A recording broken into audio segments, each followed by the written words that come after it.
I want you to tell me about this experiment you did on yourself. What did you do?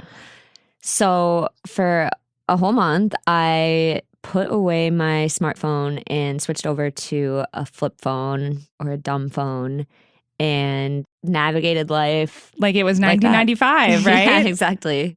Brittany Shammas is a local enterprise reporter for The Post. And a few months ago, she joined this group in D.C. to do something that a lot of us fantasize about. She put her smartphone away for a whole month. It all started for Brittany with this morning routine that a lot of us have.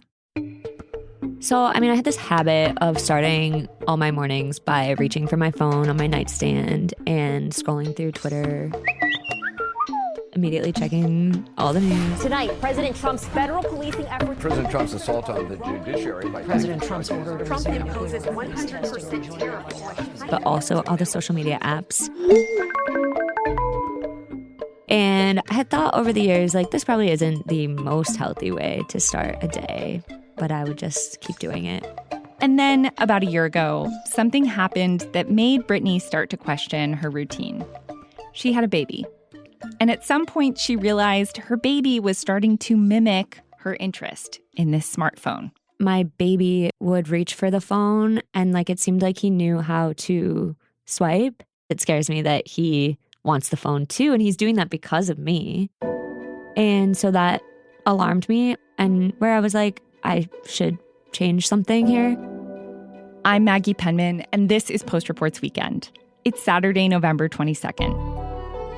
I'm a reporter for The Optimist, the section here at The Post where we talk about good news, things that are going right in the world, people who are trying to make the world a better place. There's so much that technology has done to connect us, and new research even shows that keeping up with technology can be good for our brains as we age. But if you're anything like me or Brittany, you sometimes spend more time on your phone than you want to, and you struggle to stop.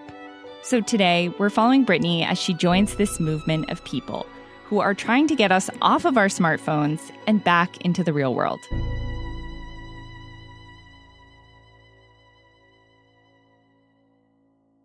Can I ask, what is your screen? I feel like this is such a personal question. Okay, so embarrassingly, it used to be 7.5 hours. Oh, you have to tell me yours now.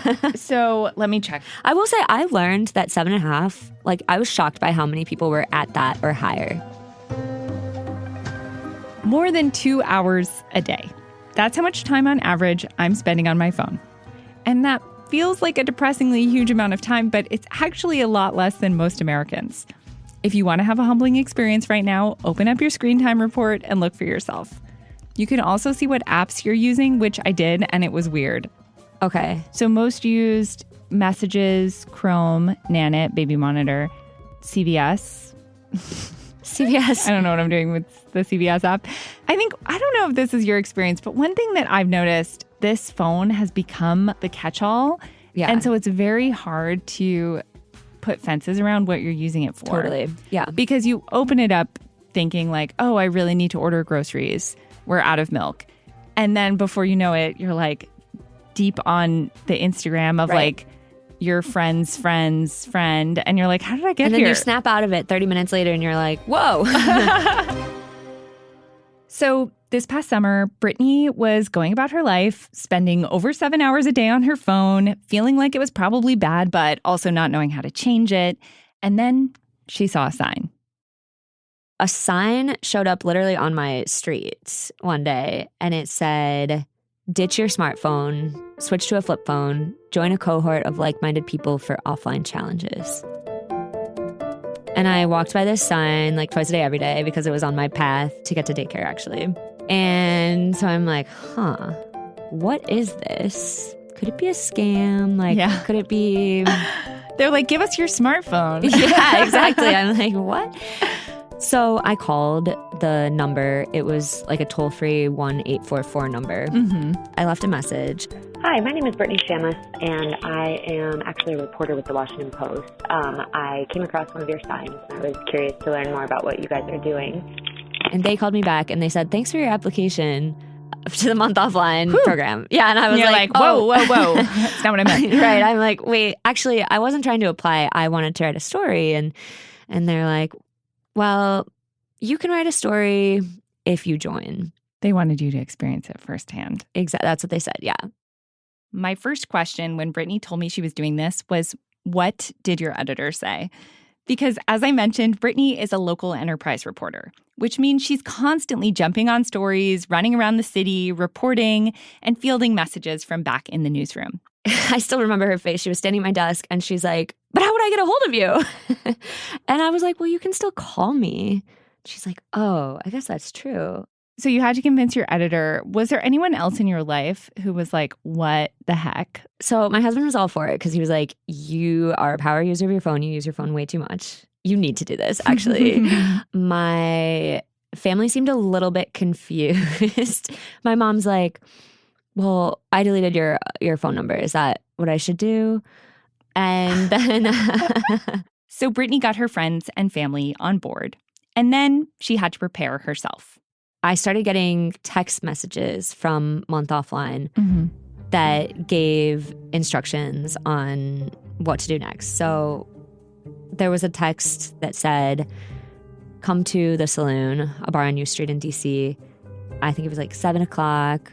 Look for the man in sunglasses and tell him the secret password. Ooh. Yeah. Okay. My friends are like, did you just join a cult? Yeah, what's happening here? So I was kind of nervous, actually. Yeah. I remember it was raining that night. So I show up at the bar and, I'm looking for the man in sunglasses. On a rainy night. On a rainy night. So I walk up to him and I said my secret password. Do you remember what it was? Less is Mo, M-O. For a month offline. Yes. And who was this man? It was Grant. I had this like funky fedora hat and like these glasses that I got at a thrift store. And I was just standing outside in front of the saloon and people would tell me the passcode. And then we like sent them in with like one of the offline wristbands. Grant Bessner is one of the creators. He's in his late 20s. He's originally from South Florida. Looks a bit like Miles Teller. Looks a bit like Miles Teller. It's really interesting tracking phone relationship by birth year. So I was born in 97. So my first phone was a flip phone in like 6th grade. And the iPhone came out in 2007. Grant told Brittany that by the time he was in high school, it felt like it was just a matter of time before he and everyone else he knew had a smartphone and spent a lot of time on it. I got my first iPhone maybe like junior year of high school. It was just like inevitable. It's like, oh yeah, this is the world that we're in. Everyone has an iPhone now. Yeah, and I kind of was like default on that until in graduate school when I was living in New York City. I was writing my thesis and I was having a hard time focusing. I was just like watching tons of YouTube videos and I was like, this is stupid. And I knew the city. It was an easy enough grid to get around, so I didn't really need my phone for navigation. So Grant got a quote-unquote dumb phone. The one he got is called the Punked phone, and it looks like a little calculator. It's basically a cell phone that can make calls and send texts, but that's about it. Yeah, it was great for a bit, but then I found that it like isolated me a little bit because I fell out of like all these group chats. So I kind of would go back and forth between my smartphone and the Punked phone. And I would like move my SIM card in between the two, maybe like several times a day. Then Grant moved to D.C., and he went to a Shabbat dinner organized by this guy, Danny. He was asked to put his phone in a bag at the door for the night, and he pulled out his dumb phone.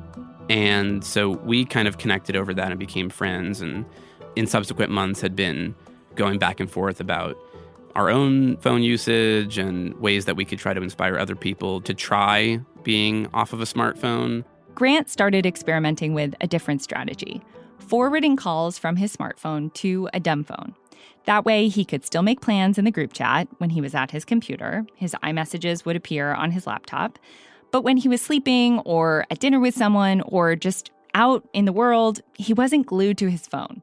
The dumb phone operated more like a pager, a way someone could call him if they really needed him, but not really engage him in conversation. I'd say anecdotally, it's just improved my life. I have a better attention span. I sleep better. I'm more present in conversation. I notice my thoughts more. I used to listen to a lot of podcasts when I would do other things, and I have time to just notice what I'm thinking or really be immersed in the moment that I'm in. And so I think it's led to a slower but richer life experience. He and his friend Danny started talking about how to encourage more people to put their smartphones away. And they settled on asking people to try it just for a month. It felt important to make this a time-bounded challenge because I think one of the biggest barriers, it seems like a permanent thing. And it's also a big investment of time and money to buy a phone, figure out which phone to buy, getting a phone plan. So if you just made it really easy and there was a hard cutoff, it's it's only a month, then you could try to leave your smartphone because you knew it had an end date so that there was less at stake to make the switch. Enter Brittany. She sees one of Grant's signs, calls the toll-free number, and signs up for the challenge. And after the break, we're going to hear about what she learned. We'll be right back.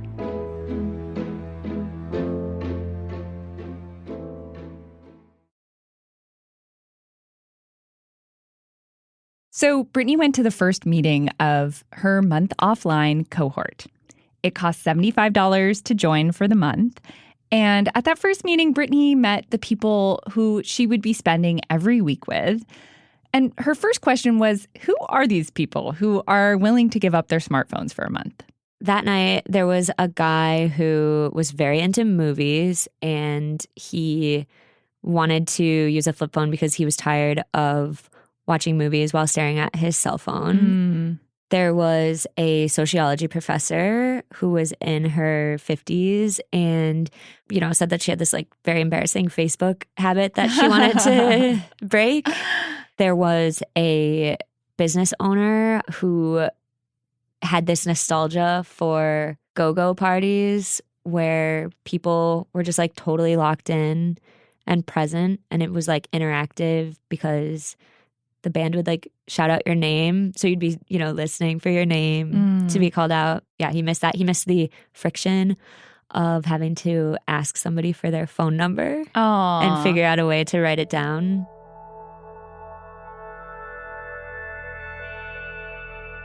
This word friction is something that researchers have been talking about a lot lately. The whole sell of the smartphone was that it would make things easier. Getting directions, taking pictures, looking up information, ordering things online, connecting with friends. But the idea of friction is that there might actually have been some value in a little bit of inconvenience or a little bit of difficulty. Grant Bessner and the other organizers of Month Offline talk about friction a lot, and the idea that the smartphone is actually taking something away from us. It reduces friction between you and needing to consciously make a decision about what you think about and how you spend your time. So if I'm bored, I need to think, okay, I'm feeling bored. What do I want to do now? Instead of impulsively reaching for my phone. The people who created Month Offline were obsessed with the word friction. Fruitful friction, they would say. And they basically were you should need to ask people for directions. You should it's be a moment of connection. Exactly. You should be more grounded where you live. The sort of unexpected joys of having to pick up the phone to call somebody or having to rely on your community for help or strangers. And I think there's a real nostalgia for those kind of moments. One thing I notice, and I imagine this is even more striking if you don't have a smartphone, but I'm always so struck by how odd it is. You get into an elevator, everyone's looking at their phone. Mm-hmm. No one talks to each other. Yeah, exactly. I feel anytime someone is behaving strangely near me, I realize they're distracted by their phone. Yeah. I asked Brittany how the Month Offline actually worked logistically. So the group would have us meet every Tuesday, and they gave us everything we needed to make the switch. So they provided the flip phones. They had this tech support that they were calling the dumb bar instead of the genius bar. Love it. Troubleshoot issues that would come up. And then at those Tuesday meetings, people would kind of compare notes on how it was going and try to help each other with challenges that people would run into. What Brittany quickly discovered is just how hard it is to do anything without a smartphone. Literally everything in my house is like, do you want to connect this to your smartphone? I'm like, no, I just want to use my washing machine. Right, like, why do I have a smart oven? Yeah. Who asked for this? No one. I hadn't really thought about this before talking to Brittany about it, but there's so many ways in which the world just assumes you have a smartphone now. And that's actually a pretty accurate assumption. According to Pew Research, 9 in 10 adults in the U.S. do have a smartphone.